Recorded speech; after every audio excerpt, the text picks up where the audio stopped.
Добър ден, казвам се Танка и съм на 80 години. Страдах от рак на стомаха, 2006 година ме правиха операция, което ми остана 1/3 само от стомаха и се чувствах много зле. Казаха ми лекарите, че ще живея много малко.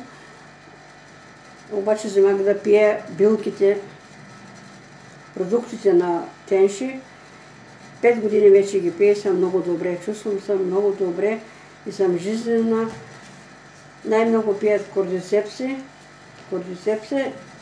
и хитозана, които много ме помогнаха. И пия всичките другите лекарства, които са тук пред мен, ги виждате. И се чувствам много добре. Като младо момиченце съм, бягам, тичам, шетам. Благодарение на Тенши много съм доволна от техните продукти.